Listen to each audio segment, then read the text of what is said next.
Para aquellos que no realizaron al yo, al igual que para aquellos que lo realizaron, el mundo es real. Sí, están sobre la realidad.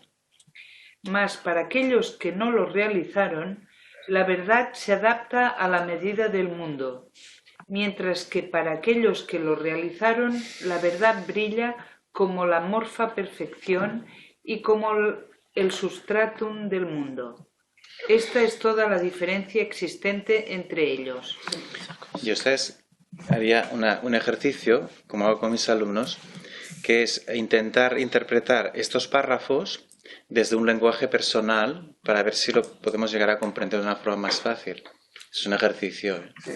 Lo digo porque cuando lees un texto que no lo entiendes, intentas buscar o asociarlo a algo, ¿no? Estos párrafos, desde mi punto de vista, son interesantes, pero para entenderlos de verdad tienes que profundizar mucho. Entonces, es el lenguaje del escritor, del autor, ¿no? Sí. Pero para que tú lo comprendas con tu cultura, tienes que hacer un esfuerzo. Entonces, escoges mejor el libro. Tienes que hacer, fíjate, aquí hay categorías indias y categorías occidentales. Claro, pero la claro. verdad es que no importan ni las indias o las occidentales, porque con las indias, con las occidentales, quien intenta, yo cuando lo intento explicar, lo que estás haciendo es apuntar a lo que no puedes decir. Claro, claro, Apuntar lo que no claro. decir. Y lo apunta, esto estará todo el tiempo diciendo lo mismo, lo apunta de una manera o de otra para que... Sí, pero el maestro, desde mi punto de vista, cuando yo soy maestro, intento que mi alumno comprenda.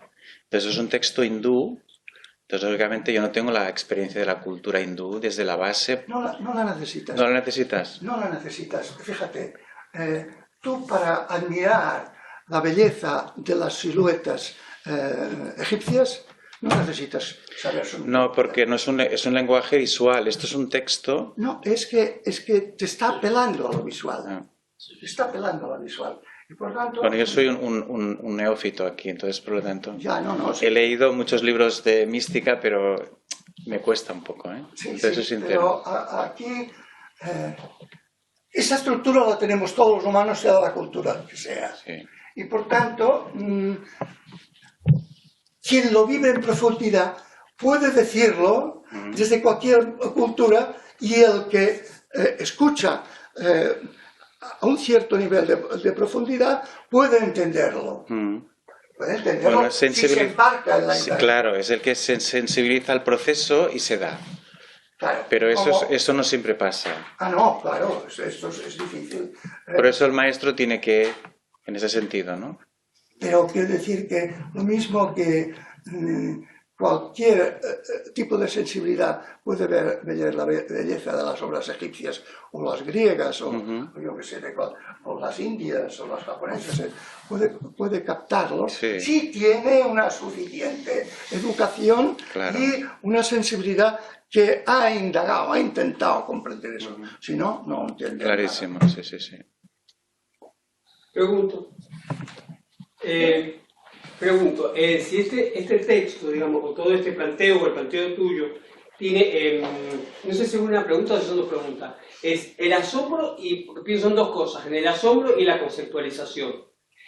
A mí me parece que esto apunta al asombro y no apunta a la conceptualización de esta situación. No. Entonces, eso sería no sé si es una pregunta o qué, y después el asombro y la conceptualización, ¿están reñidos o no? Sí, están reñidos.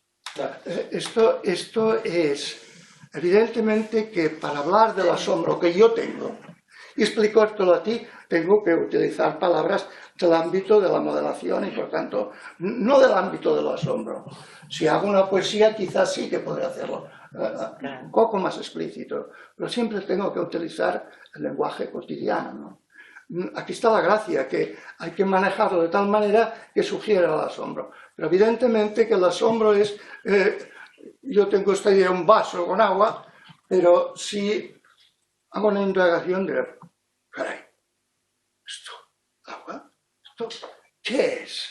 Me asombro, ¿no? Esto cuando haces una pintura sobre un vaso, te asombras.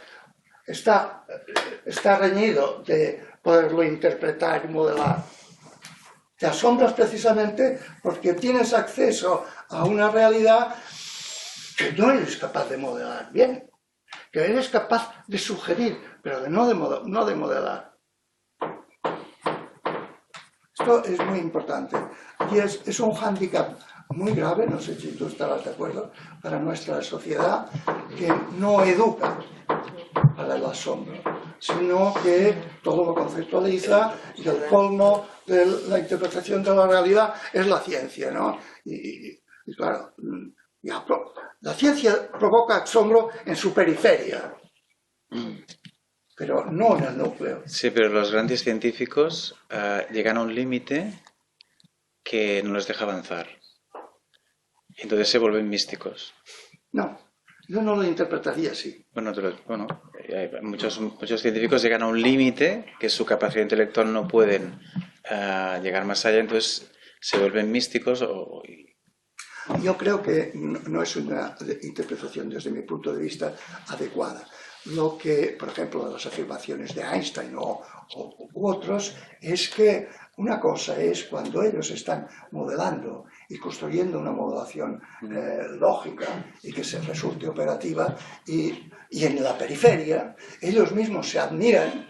Eso, ¿cómo es que mi lenguaje, este lenguaje construido, tiene respuesta a la realidad? Se admiran, pero no es porque llegan a un límite y entonces se hacen místicos, sino que captan la doble dimensión que ellos están manejando. Bueno, es que yo creo que la ciencia tiene que ser un poco filosofía también, porque llega un momento que las cosas tienen una explicación científica, pero es limitada en el tiempo. Las cosas van cambiando. Sí, sí. Entonces esa cultura te genera más inquietud, te genera más preguntas y no hay, es un infinito. Entonces por eso esa realidad del científico que dice, o sea, no voy a llegar, de alguna manera te dice, ostras, es que hay algo más que la propia ciencia y la estructuración. Pero tú lo pones como la ciencia lo explica, llega un momento que lo explico y me asombro. No, es la misma siempre, desde su mismo seno, el que provoca el asombro. Sí, te asombras y te asombras de que es ilimitado también. Sí, claro, por supuesto. Y no puedes explicarlo, ni contextualizarlo, porque no lo entiendes. Por supuesto, ¿no? Pero el que capte la dimensión absoluta no depende de que llegue un momento en que yo no puedo hacer más teoría. No, claro. No, sino que es haciendo precisamente por la investigación que hace, pone en relieve la complejidad de la realidad y se asombra de esa. Bueno, esto es lo que nos pasa, claro. Se asombra. Pero entonces es más positivo que afirmar cuando no lo puede más, entonces es de místico. No, pero no es un tema de resignación, ¿eh? Es un tema de que realmente te das cuenta que eres limitado y te dejas ir y de alguna manera entiendes que los místicos por eso han llegado hasta allí, ¿no? De alguna manera, porque todos los místicos se han planteado la existencia de la vida, ¿no? El misterio de la vida, y de esto también, de alguna manera, la ciencia nos lleva hacia allí, ¿no? Mira, yo soy muy poco partidario del término místico, porque parece que... Bueno, no, místico en el sentido de que estás fuera de lo que es el intelecto propiamente dicho y de la comprensión del perquè tot plegat, ¿no? No estaría muy de acuerdo, el asombro es mental. Es mental y sensitivo. Es como un pintor cuando pinta, ¿no?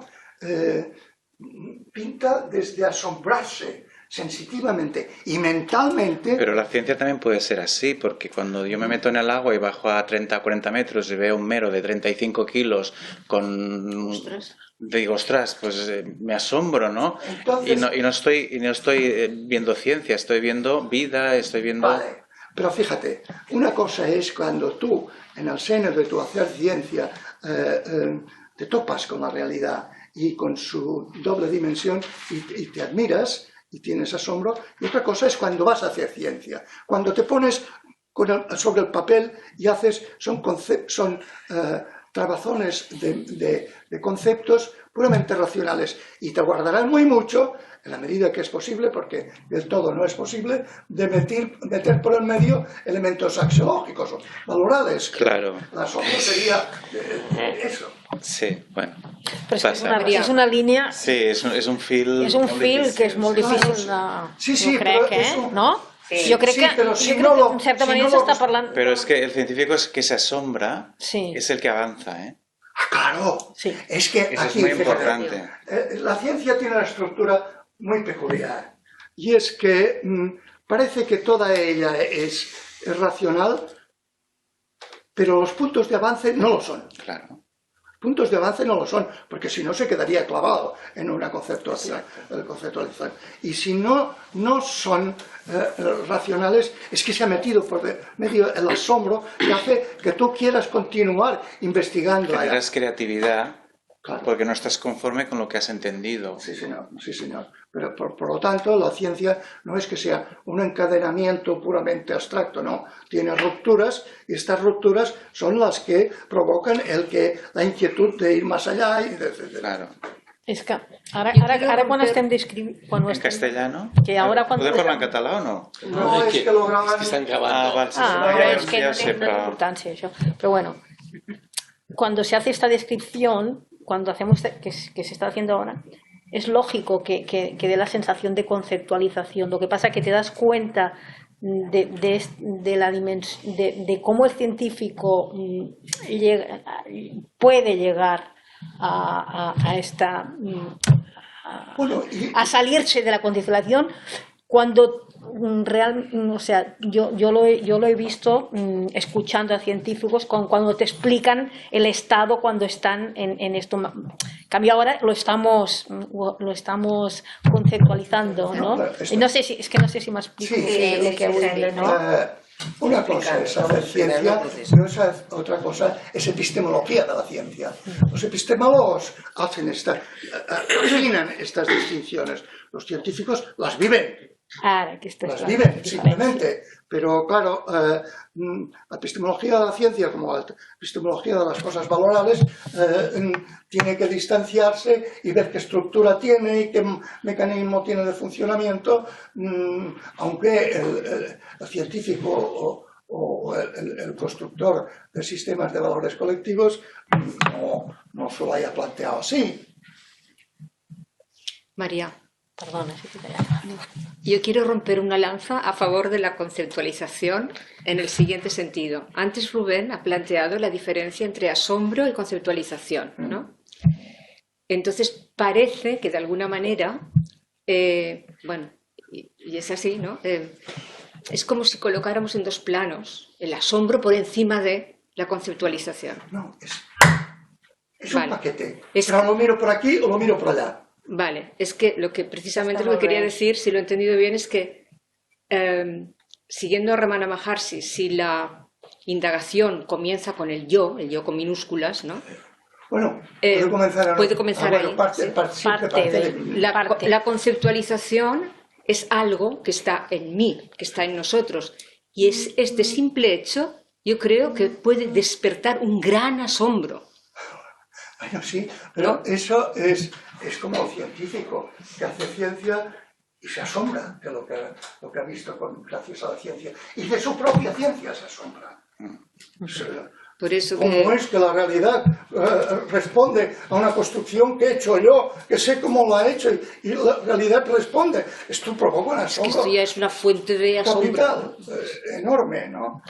Por tanto, no, fíjate, no pongo al sistema de conceptualización ningún elemento negativo en comparación de lo axiológico o valoral o donde reina el asombro. No pongo nada negativo, sino es una construcción lingüística del lenguaje que aparta lo que es sensitivo, en cuanto me afecta como animal, para hacer un lenguaje muy rápido, muy flexible. Si intentáis hacer una conceptualización, una teoría, metiendo vuestros propios sentimientos, no sales de allá.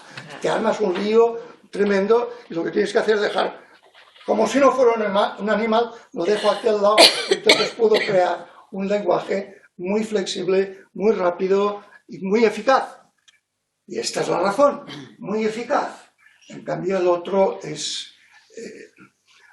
y hay una explicación lingüística muy clara.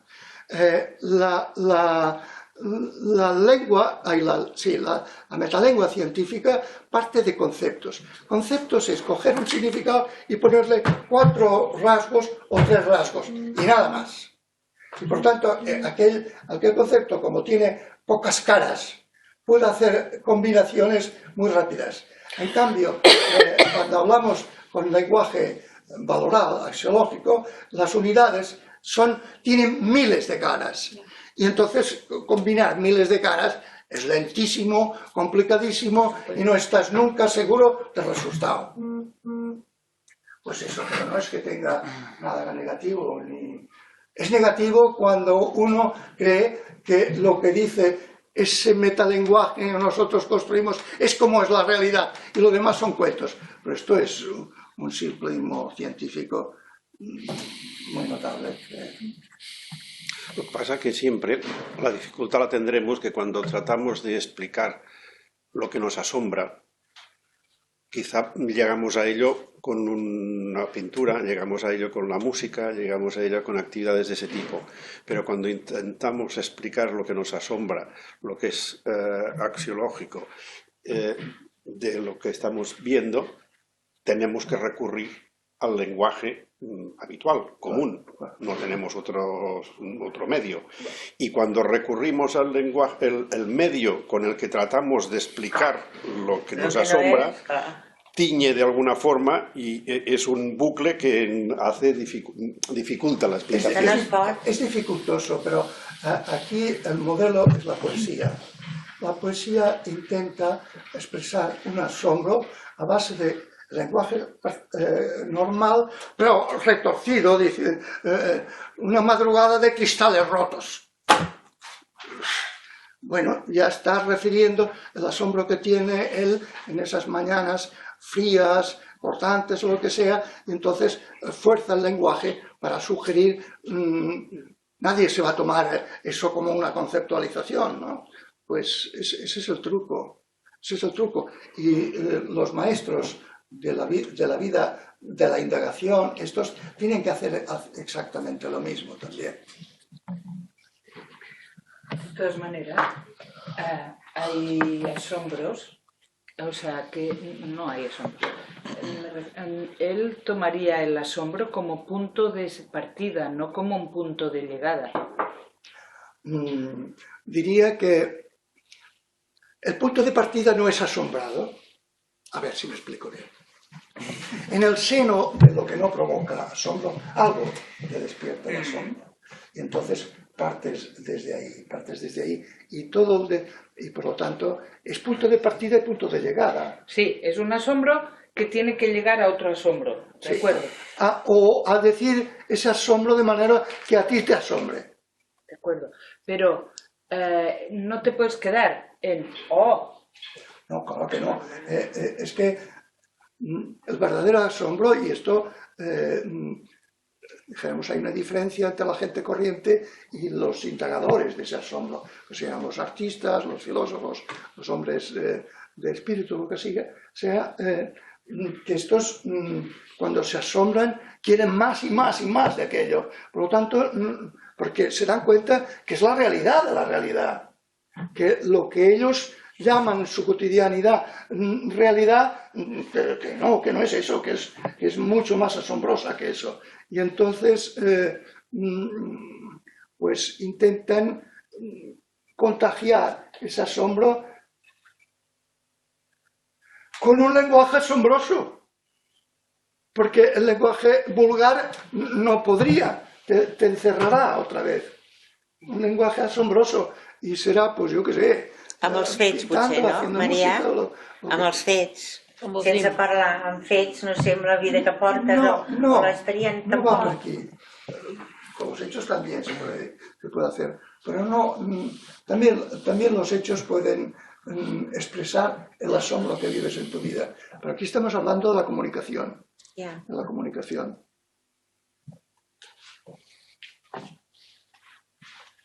Hacemos uno más.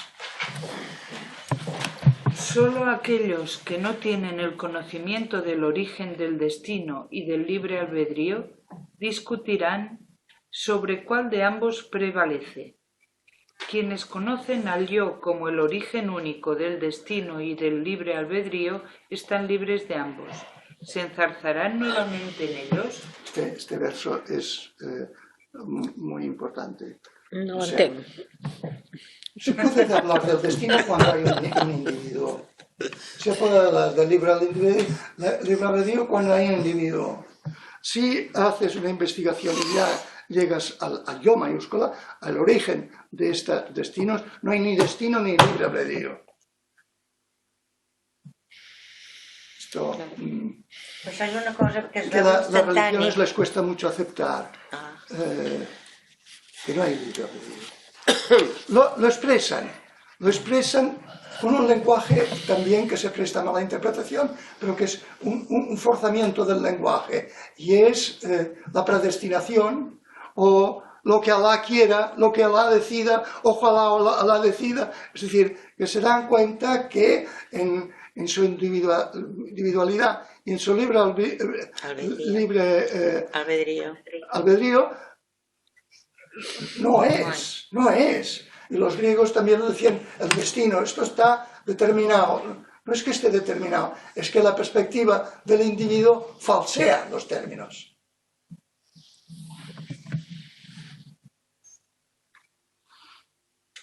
A las distintas religiones les da reparo admitir que no hay libre albedrío, por una cuestión incluso ética y moral que juega de ello. Es que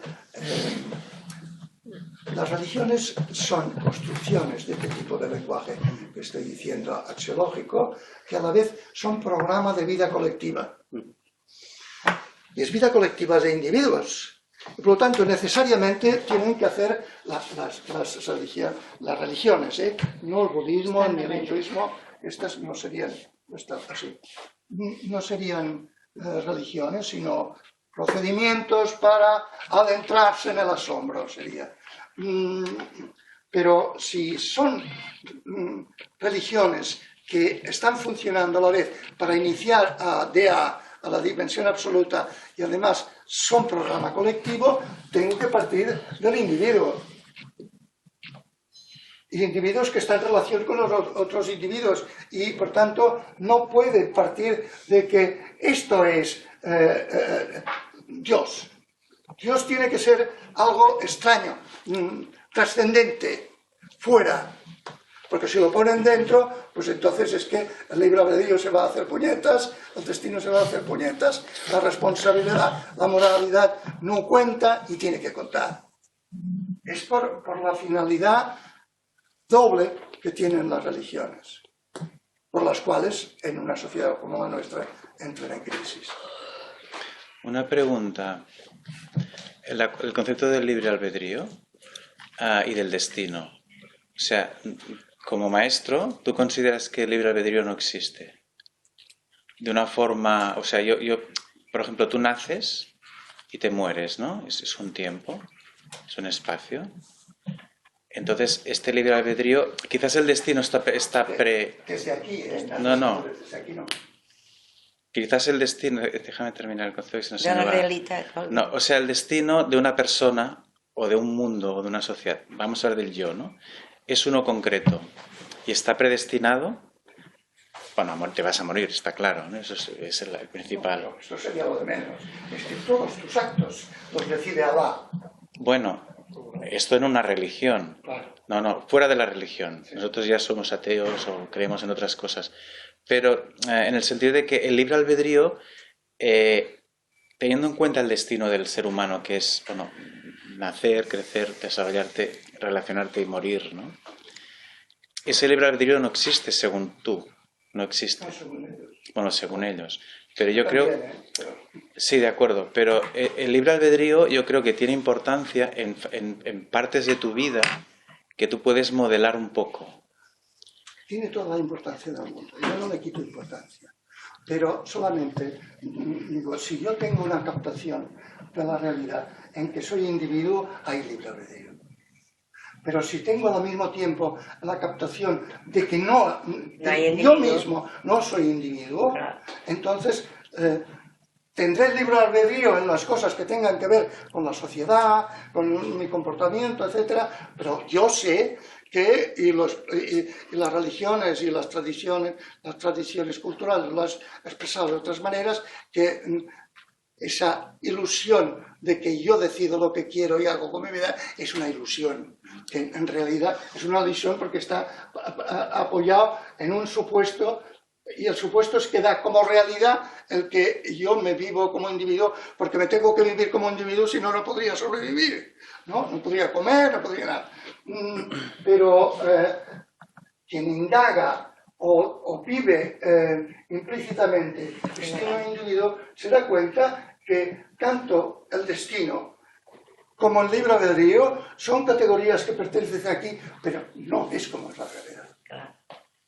O sea, no, yo no niego que en la sociedad haya libre albedrío. Digo que es una modelación que nosotros hacemos de nosotros mismos de la sociedad, pero que la realidad, en realidad, no es así. Por tanto, estás diciendo que ni hay ni no hay porque estaríamos fuera de la modelación. Bueno, estaríamos porque somos fuera de la ¿Qué se puede decir? Que hay un destino, que siempre son sobre individuos, cuando sé que no soy individuo. Que hay libre albedrío, que es de individuos, cuando sé que no soy individuo. Esto es una modelación sobre mí, una interpretación que hago. Es que es desmonta, ¿no? Entonces, la realidad de la sociedad y del ser humano está en la línea de abajo.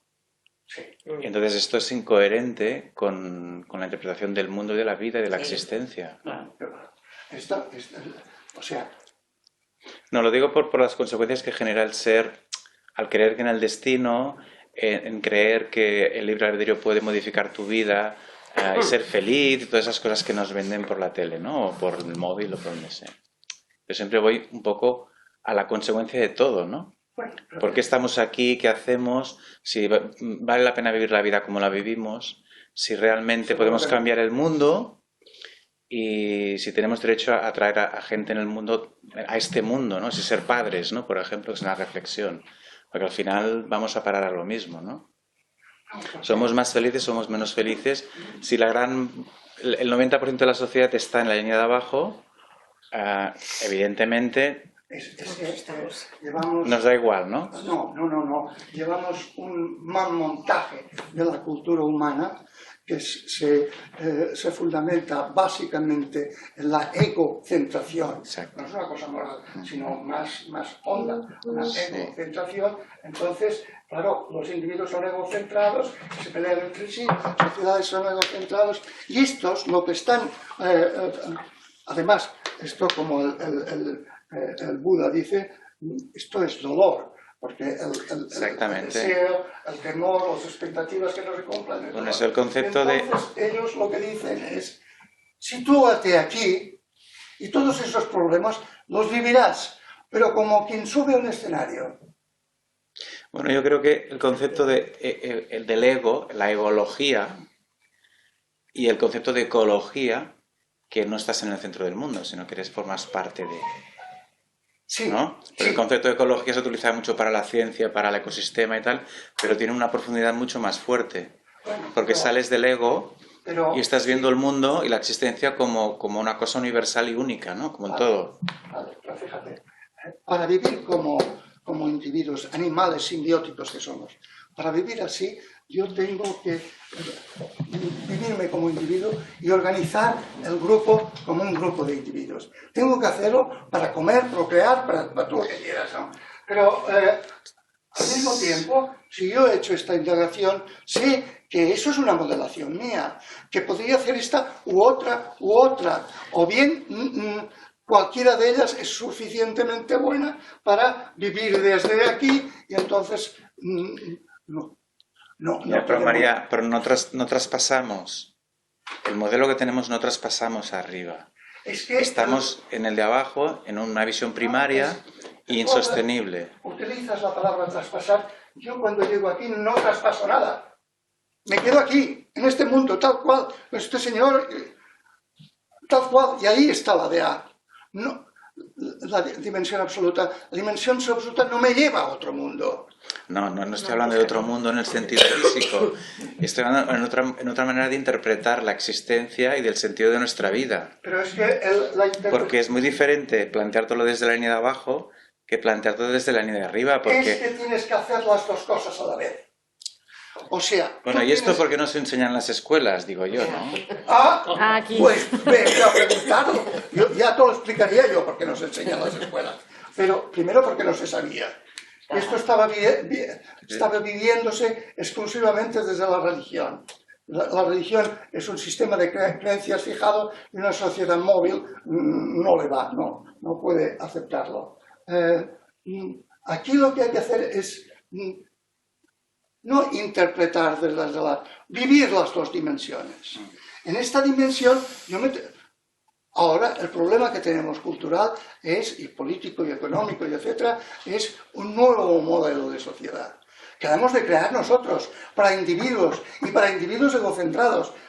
Y al mismo tiempo tendríamos que cultivar esta dimensión para que esta construcción sea adecuada, respete el medio, no sé qué, no sé cuántos. O sea, esté construida con calidad humana. Y calidad humana es la capacidad de distanciarse de aquí. Pero hay que estar con un pie en un lado y el otro en el otro, siempre. Porque es que es una realidad única.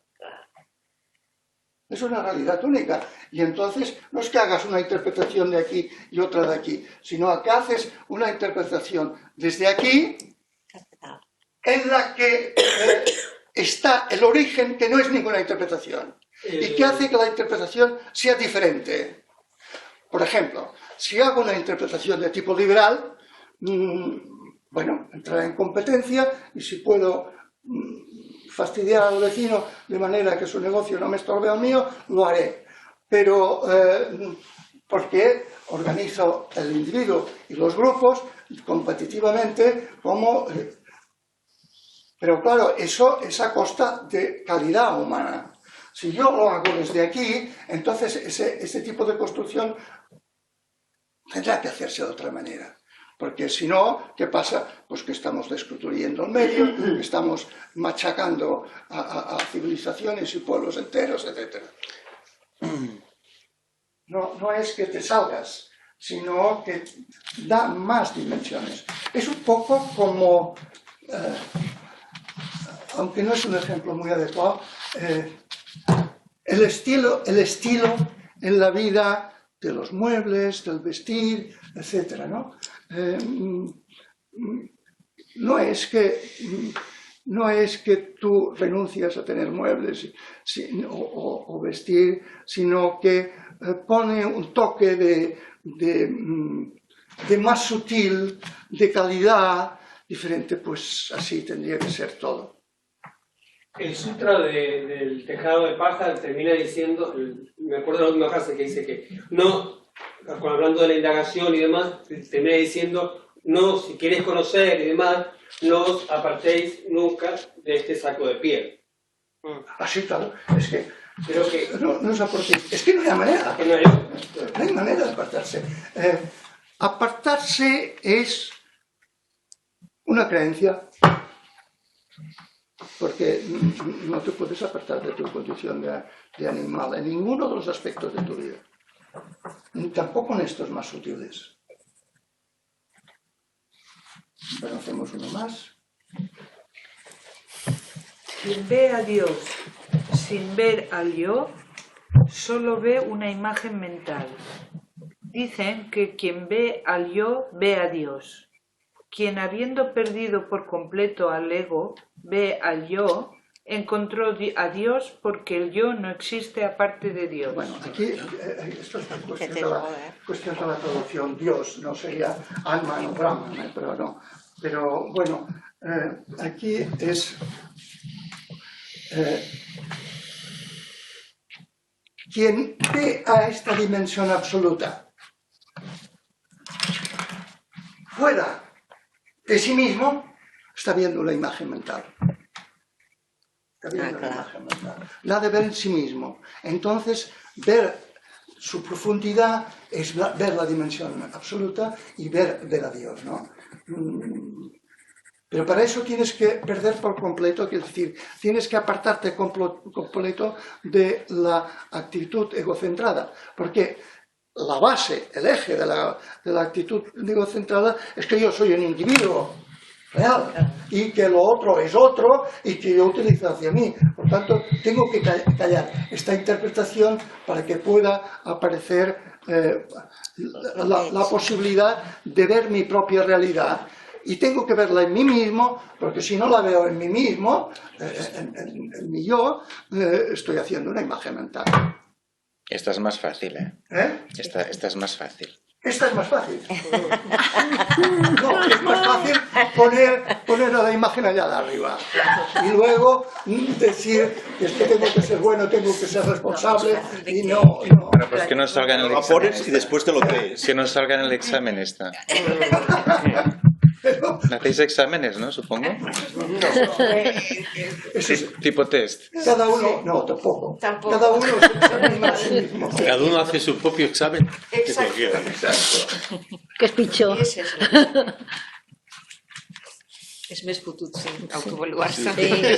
Tu mateix, Es un tu examen que veuràs. es difícil aprobar. Es el más difícil. ¿Otro? Porque el yo no existe. El yo no existe a partir de Dios. O sea, ni la dimensión absoluta en mí no es algo diferente de una entidad suprema que es un Dios. Esta entidad suprema es una imagen, no es un dato. Tengo que reconocerlo en mí mismo. Bueno, uno más y ya playa. Sí, una pregunta. Si ayer hicieron una pregunta, cuando uno lo interpreta como lo trascendente, estaríamos diciendo, hay que confirmar que traducirlo como lo trascendente es también una imagen mental. Es una imagen mental y una mala interpretación de sí mismo. Mala interpretación. Que no ha conseguido salirse de la interpretación de sí mismo con individualidad. No ha tenido en cuenta el dato propio que él tiene de que es individuo y a la vez no es individuo. Claro. Entonces, hablar del trascendente, del Dios trascendente, es ponerlo aquí. Nosotros estamos metidos aquí sin poder salir de aquí. Por lo tanto, esto es una imagen mental que te haces tú. Dice, creas a Dios a imagen del hombre. Dice, no creas al hombre a imagen de Dios, no. Es el hombre que crea a Dios a imagen del hombre. Esto es evidente. Y después va y lo adora. ¿Qué? Y lo adora. Esto es evidente cuando ves, después de analizar las mitologías de las sociedades agrarias autoritarias, que es una organización piramidal, que tiene una cumbre, que es la autoridad política, etc., Dios tiene que ponerlo por encima de este y es un señor absoluto con todos los rasgos propios del señor absoluto. Esto es clarísimo, es calcado. Por tanto, esta es la causa de la crisis que tenemos nosotros. Y es que esa imagen, cuando la sociedad no es piramidal, sino que es de interdependencia, no tiene soporte. No tiene soporte y muestra hasta qué punto está construida desde el hombre, desde la sociedad. Hasta qué punto, antes, como la sociedad estaba construida y adecuada a esa noción de lo absoluto, de la dimensión absoluta, pues no veías en profundidad lo constructo, lo imagen que es. Pero cuando nos desplazamos culturalmente, se ve perfectamente la imagen y dice, bueno, eso no me lo puedo yo tragar ni con onda.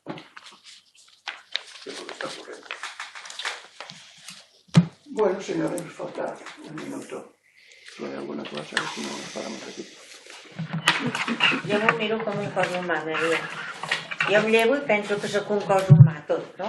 I llavors si em toca ser un ronyó o el fetge o el que sigui, pues surt el que surti y accepto el que surti y ya está. Que sepas que esa es una interpretación muy, muy antigua, anterior a la agricultura. ¿Ves, Parón? El macrocosmos i el microcosmos són els mitos més... Bueno, però, no sé, si no fem res, doncs és acceptació, el que vaig dir l'altre dia, jo veig com a acceptació de total. Qualsevol imatge, si la saps utilitzar, pot funcionar. Gràcies. No sabia qui ho deia. Salut. ¿Qué país está que era? No, està en el Bages. En el Bages, sí. Adéu, adéu. Què tal